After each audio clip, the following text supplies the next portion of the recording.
A little powder before the camera. Oh shit. Nearly dropped my powder balls. Okay, hi guys, welcome back. I've had a really unlucky day. I'll start from the beginning.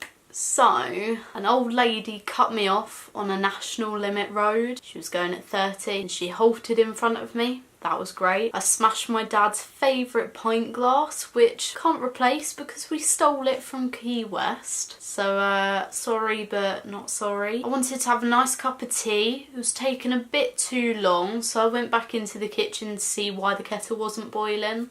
I put the wrong stove on and I was burning a pan.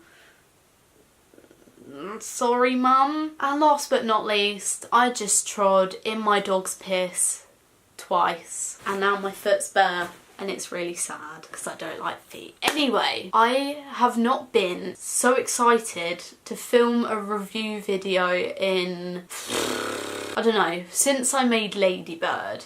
This is like what everyone's been waiting for since Carol, since Brokeback Mountain, since the last ultimate queer film where we saw representation that wasn't from a male gaze or wasn't sexualized, but had emotions and had sexual scenes, and it's just a good film. Now, this film is directed by an amazing director called Desiree. She's done Inappropriate Behaviour in the past and she's done a few shorts and is currently doing a TV series. I do have another video coming out soon. It will be the Q&A from going to the BFI and seeing it. She attended, did a little Q&A afterwards, which was nice. And if you watch it, you will completely understand the humour of the film. So you, 1 minute, are laughing hysterically at something that's uncomfortable, and then you actually feel uncomfortable. And the way she plays with your emotions during the film,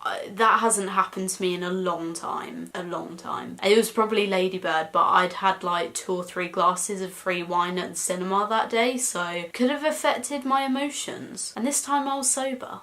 So definitely good. Yeah, so she did a Q&A and the way she spoke was exactly how the script was written. I mean, it was amazing. She's the funniest woman and she really knows what she's talking about. Because a lot of the times I go to festivals and you see directors talking about their film, they don't talk a lot or they don't have a lot to say, and neither do the actors, and it's a bit of a letdown really, because you think more goes into the film but it turns out doesn't, and that kind of takes away the spirit of the film. But she really brought herself into it and you could feel that, and it was an amazing experience. So I want to dive into a bit of that with you. Usually I write down what I'm going to talk about in my videos. Today I haven't because I've just got back from work and I'm in a rush, but I will go through some of the things I think are significant. Now, for the experience of the day, they gave out copies of the novel that the film is based off of. It is called The Miseducation of Cameron Post, but the film concentrates on the last section of the book. So I'm not a book reader, but that film has inspired me to read, and because they've given us a free copy, it's gonna happen. And not just that,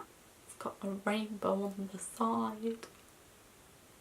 Funny as well, I went to Gaze the Word beforehand because I had spare time and I thought, I do need to read a book. And they gave me a cute little bag and I got this book called How to Be Both by Ali Smith. I'm not completely sure what it's about. I know it's a tale that's split in half of a mother and daughter or something or other. I accidentally spilt my Mexican dinner all over it, so it doesn't look as nice. So I'm going to try and keep the other one not Mexicaned up with hot sauce and see how long that lasts. So yeah, The Miseducation of Cameron Post is about a young girl called Cameron who is sent to a Christian anti-gay transitioning camp to stop her same-sex attraction. I can't say that. Same-sex attraction. There we go. The way the film is played out is that you see her pass through flashbacks as she experiences the time in the Christian camp. The way this has been done is amazing, and the first thing that I noticed that was incredibly smart was the shot transitions. So many people do the same shit with shot transitions. They go to an object that looks similar to another object, or they do a whip pan or something like that. It's just awful. The way she did it, it was all perfectly framed. One shot, Chloe Grace Moretz be running, and as she hits the centre of the frame, it then cuts to another shot of her closer up running in a different place. And I know it doesn't sound like a lot, but in the spirit of the film and where you are positioned at that point in time in the film, it was done very well. Sorry about that little hiccup, guys. My parents just got back home and I made a British cup of tea, because that's what we do. Anyway, she had her transitions planned perfectly, and there was only one moment of the film where I thought there was an irrelevant sequence, and some people may disagree with me because it became an iconic shot of the film because it was relevant to when she had her flashbacks, or there were important moments for her during her experience at the Christian camp. And it was one where she was sleeping in her bed, and a few times you had that because it made you wonder what was going to happen, if she was going to have a dream about her ex-girlfriend, ex-lover, or if something else was going to occur. But we'd already been introduced to her going to sleep because her roommate turned the light off, and then it cut to her sleeping. And so every night, I forgot to explain, but every night they get checked on, someone comes in their room, flashes lights on them to make sure they're in bed, and this is what happened. It was a shot of that happening, and I just didn't think it was needed because we were already aware that that happened, and because she'd already gone to bed, and I think it would have been fine. But that transition to the next morning, so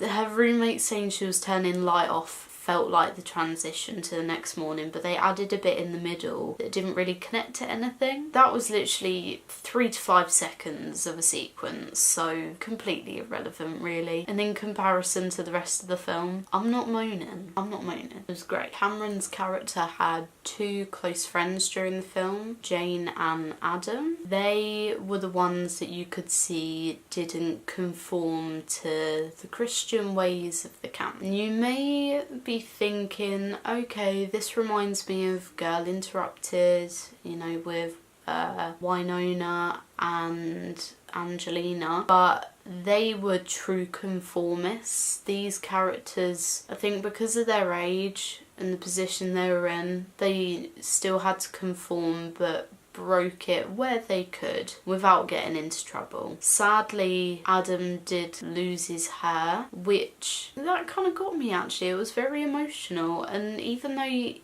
so the character had long hair, and the woman in charge of the Christian camp kept telling him to move his hair out of his face so God could see his eyes. I think it was something along those lines. In the end, he had his hair shaved off, and it just felt like you were being stripped of your own personality. And I think it was more emotional because I knew everyone in the room could understand that feeling. So I think as queer people, for everyone, there's been a point in time where we've felt we can't fully express ourselves, and that's how Adam chose to express himself, with his hair, in a way, and she took it away from him. And I thought, yeah, and that was shortly after a comedic moment. That's what brought us back to reality, that things like this did happen. And it was also such an insignificant thing. Like, God can still see you even if you have hair in your eyes. He loves everyone. Just saying, I am atheist, but I'm talking, you know, from the film's point of view at the minute. That was a shame. We were introduced to a few quirky characters. Jane as well. She was really cool. Her character had a prosthetic leg. I think that I think prosthetic. I'm not sure what the name is. I'm really sorry if I got it wrong. You can correct me in the comments.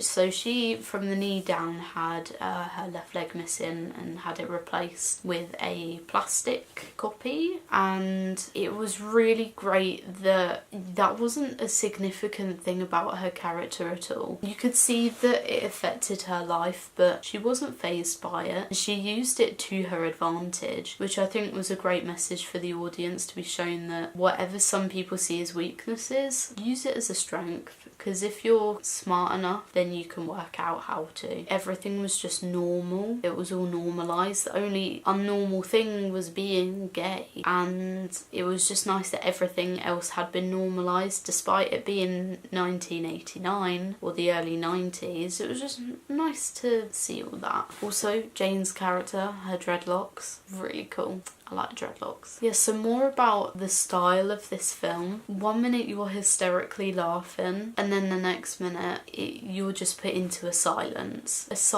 of uncomfort or realisation. I don't know how she did it. I don't know how someone screenwrites that so well and knows that that's the reaction, or, you know, can gamble that that's the reaction that's gonna happen from an audience. I think the reason moments were comedic were because people understood, and the irony of looking at how that was weird back in the 1990s, whereas it's normalised now. So someone might have said something, I'm trying to think of an example, I can't, but it's like phrases people used back then, and we laugh during the film because it's like, oh, when people used to say that and now they don't. And I think the moments of uncomfort when you realise that that really happened and that that's still the truth for some people today. Like, gay conversion therapy isn't the past, it's the past and the present, and most likely the future as well for the next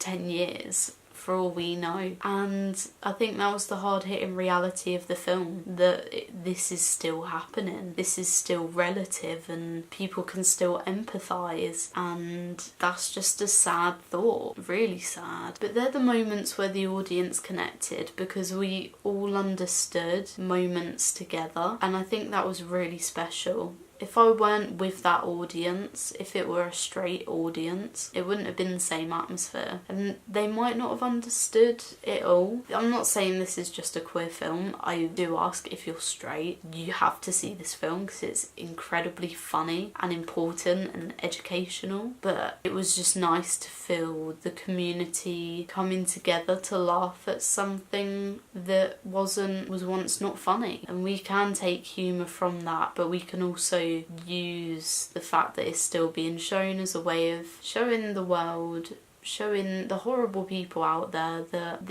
it just shouldn't be happening anymore. It's old. We need to get over it and move on. I'm sorry if that got deep. It's just an incredible film, and I get very deep when I enjoy something, and I couldn't have loved that film anymore. I think the reason I loved it more as well is because since the age of 12, 13, I've been a fan of Chloe Grace Moretz. Since Hit Girl, and I think it's Let Me In, a few of her old classics, I've always been a fan of hers. So to see her play a queer character was just like, I loved it. I think that was like my bucket list of film things ticked off. Still got a few left, but that was one. And she did really well. I mean, the amount of kissing and sex scenes in there. Like, even there was a moment where she was dreaming that she was making out with her teacher, and you saw that happen, and I just thought, I don't know how you are capable of acting that. She must have such a level of professionalism, and she must really understand herself as an actor and be comfortable to do that, and I praise her for that. And she did an amazing job. So did Desiree. Like, sex scenes when they're sexualised for the male fantasy is really obvious. And I spoke to Guinevere Turner recently, and she wrote the screenplay for American Psycho, and she did another film that I love called Breaking the Girls. I said to her, like, her film that she did was great because majority of Netflix LBGT films are porn or they feel like porn. And I really hope that this film eventually ends up on Netflix, because then we can start pushing out those films and putting in the relevant ones with good representation for our young community and our old community. It's just good to see it for once. And there was enough of it. So thank you, Desiree. You're going to be seeing Twitter blow up soon. The outfit choices make me really want to go vintage shopping. Like, I really want a wind jacket now. I really do. Like her hair as well. I mean, I've got mine cut short recently. I wish it looked like hers. It looks like a pile of poop at the minute because I haven't done it at all. But the way her hair was styled with the high quiff was really cool. The outfits for the Christian camp were just very typical. Felt like a boarding school. Everyone looked the same. It was really funny, the mix of people they had at the conversion place. You could tell they were gay. You could tell. And that was obviously the point, and I hate to stereotype, but there is a point where you make fun of a character for being butch and it's clear that they're gay, and they just should not be in a gay conversion camp. And I think the casting choice was done really well. I would have loved to have been in this film. Desiree, if you're watching, please cast me in your next film. I'd love to do it. It was all just perfect. I'm not surprised it won at Sundance. I'm not surprised the BFI Flair are showing it now. And I really hope it gets the hype it deserves. I don't know if it's going to be nominated for Golden Globes or BAFTAs because of the timing of the release. But I think it definitely deserves nominations. Most definitely deserves nominations. A lot of work went into this, and you can tell. And it just couldn't have gone any better. And I hope that it succeeds further to show Hollywood that straight white females aren't all what people want. This was a multicultural cast. It was based on gay people, and it was an exceptional film and exceptionally made. And you need to start giving people a chance. It was all you want. I'm not joking, bitch. But yeah, I'm gonna wrap this up. I think if I have any more to say, I will probably re-record it and put it in with the Q&A video. But for now, again, can't emphasise enough, go watch The Miseducation of Cameron Post.